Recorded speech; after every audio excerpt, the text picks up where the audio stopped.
오늘 우리에게 주신 하나님의 말씀은 창세기 22장 15절부터 24절까지의 말씀입니다. 구약성경 27쪽입니다. 창세기 22장 15절부터 24절까지의 말씀을 드라마 바이블로 낭독합니다. 여호와의 사자가 하늘에서부터 두 번째 아브라함을 불러 여호와께서 이르시기를 내가 나를 가리켜 맹세하노니 내가 이같이 행하여 내 아들 내 독자도 아끼지 아니하였은즉 내가 내게 큰 복을 주고 내 씨가 크게 번성하여 하늘의 별과 같고 바닷가의 모래와 같게 하리니 내 씨가 그 대적의 성문을 차지하리라.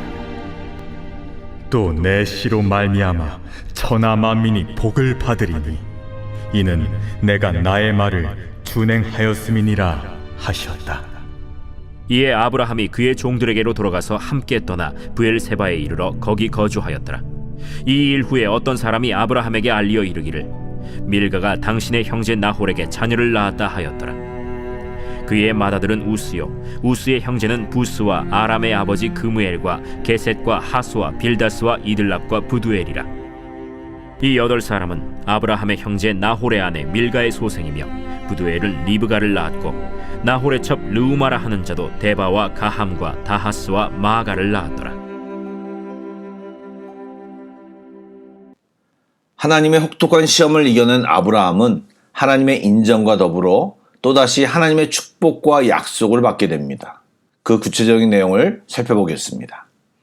하나님은 사자를 통해 아브라함을 부르시고 그의 온전한 믿음을 칭찬하셨습니다. 독자 이삭까지 아끼지 않고 바친 아브라함의 믿음을 하나님이 보시고 그가 진심으로 당신을 경외하는 것을 알았다고 다시 말씀하시며 이에 하나님은 그와 그 후손에게 복을 약속하십니다. 여러분, 하나님은 우리의 믿음의 중심 그리고 진정성을 원하시고 보고 계십니다. 순종을 통해 우리의 믿음을 가늠하십니다. 사람과 사람 사이에서는 번지르한 말과 순간 모면식의 행동이 통하기도 하지만 우리의 마음의 중심을 보시는 주님께는 그런 것들이 통하지 않습니다. 또한 창세기 22장 전체, 아니 성경 전체 속에서 믿음은 행함과 순종이 뒤따라야 함을 말하고 있으며 또 그것을 통해 완성된다는 것을 보여줍니다. 한 책에 나온 실제 이야기입니다.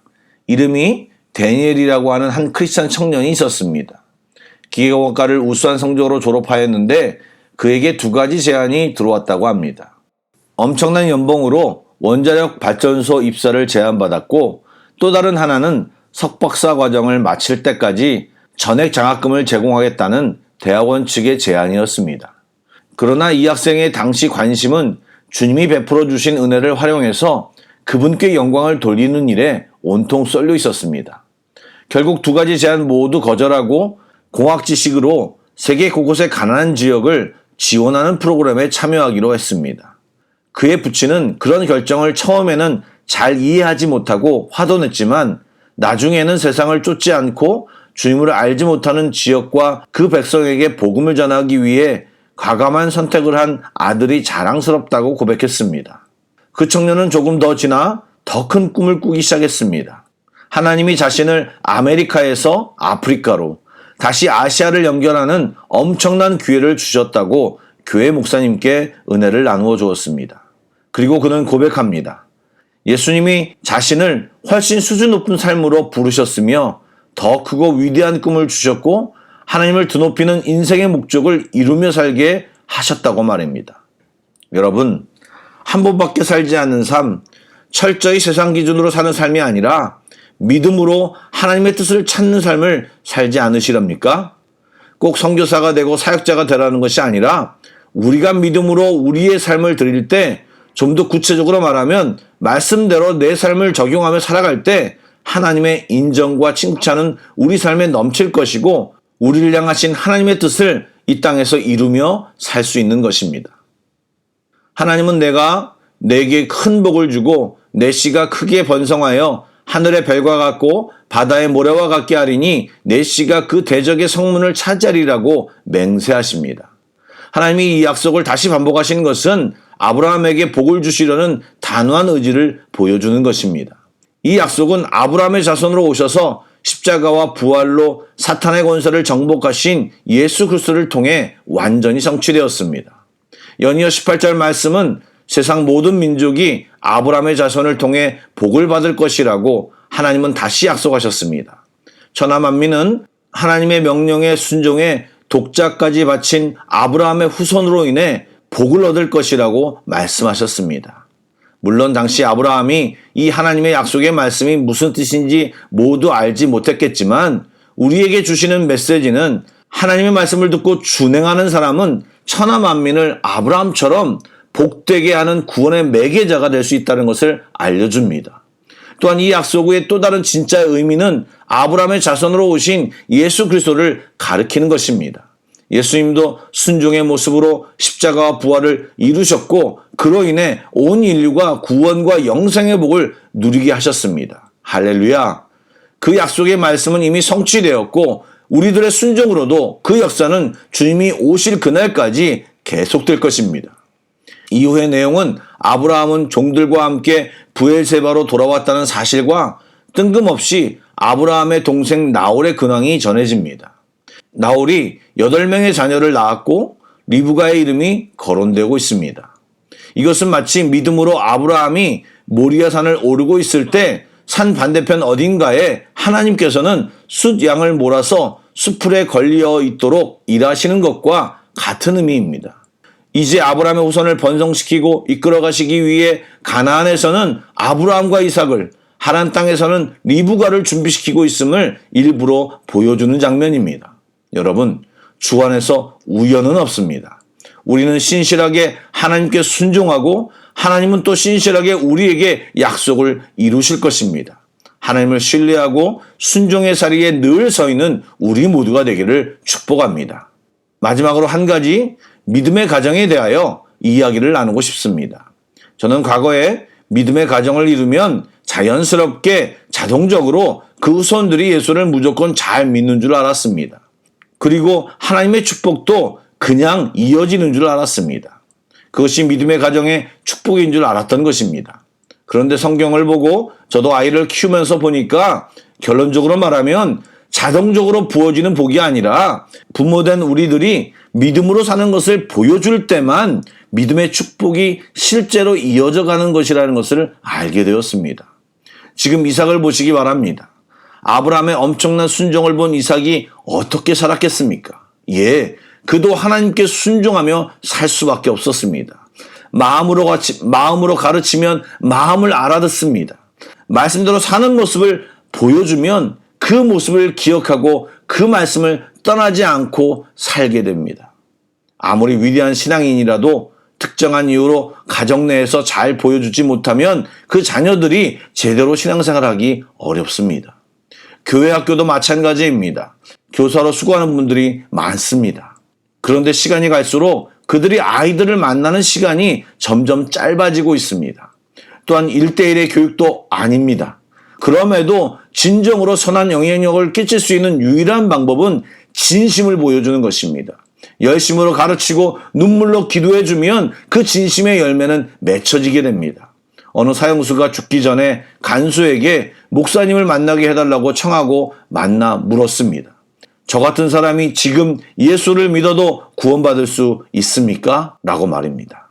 목사님은 웃으며 그렇다고 대답하고 복음에 대하여 설명하고 감사하게도 그 사람은 영접 기도를 하게 되었습니다. 목사님은 궁금해서 그 사형수에게 물었습니다. 어떻게 목사를 청할 생각을 했냐고 말입니다. 그러자 그 사형수가 대답했습니다. 갑자기 죽을 때가 얼마 남지 않았다고 생각하니 인생을 돌아보게 되더랍니다. 그런데 아주 오래전 초등학교 시절에 친구를 따라 교회를 갔는데 무더운 여름날 여선생이 땀을 흘리며 어떠한 죄인도 예수를 믿으면 구원을 받을 수 있다라고 하는 이야기가 갑자기 생각이 났다고 합니다. 땀, 간절, 어떠한 죄인, 예수, 구원이라는 단어가 연결되며 갑자기 마음이 복잡해지고 그것을 확인하고 싶어서 목사님을 청하게 되었다는 것입니다. 그 여선생의 진심이 몇십 년 만에 전해진 것입니다. 바라기는 우리의 가정이 대대로 복된 가정이 되기를 축복합니다. 또한 나 혼자만 구원받는 삶이 아니라 다른 사람에게 복음을 전하는 진짜 그리스도인이 되시길 축복합니다. 아멘. 기도하겠습니다.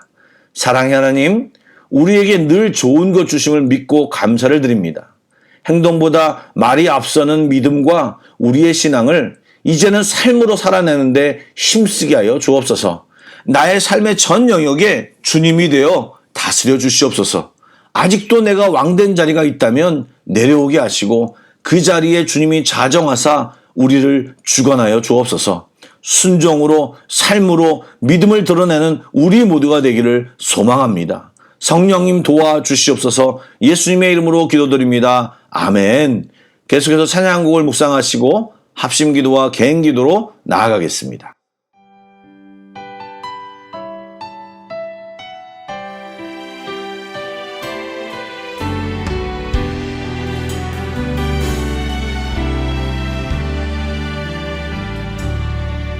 믿음과 삶을 살아내는 실력이 너무나 다른 내 모습을 볼 때에 이 모습도 주가 사랑하실까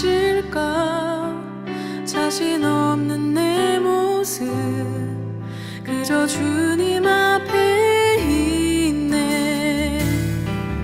나 같은 자도 사랑하여 주시고 한 번도 나를 떠나지 않으셨네.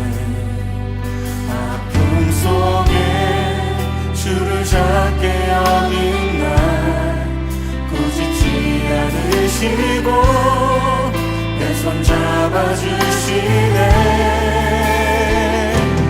오직 주님 안에 두려움 없네.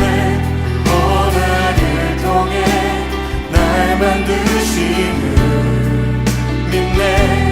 주님만이 내 모든 것 되시네. 주의 강한 손 날 붙드시네.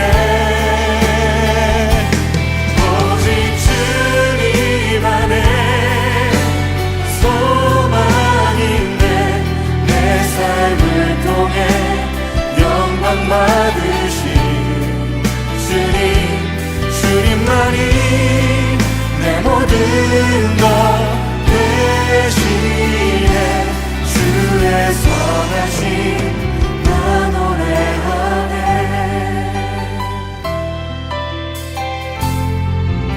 믿음과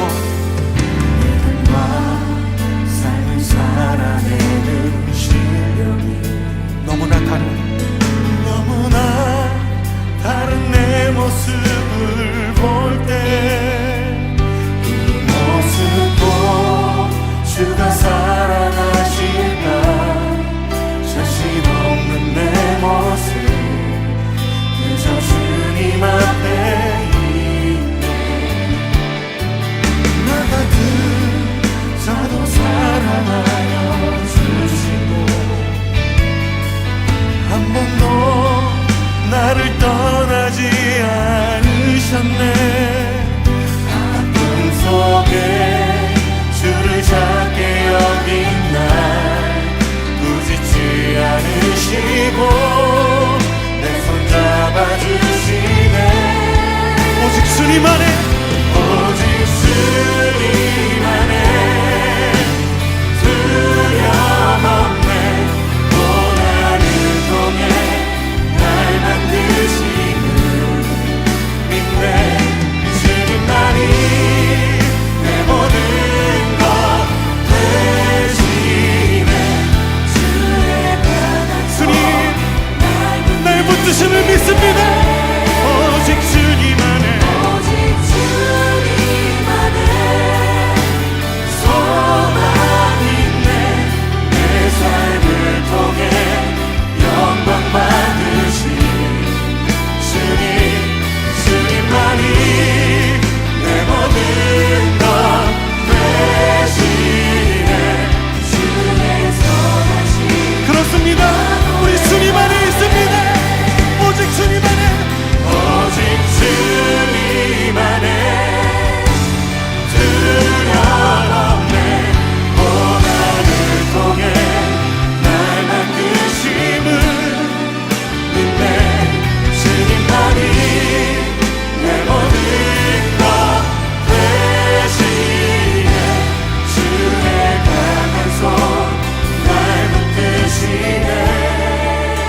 주님 안에 오직 주님 안에 소망 있네. 내 삶을 통해 영광 받으신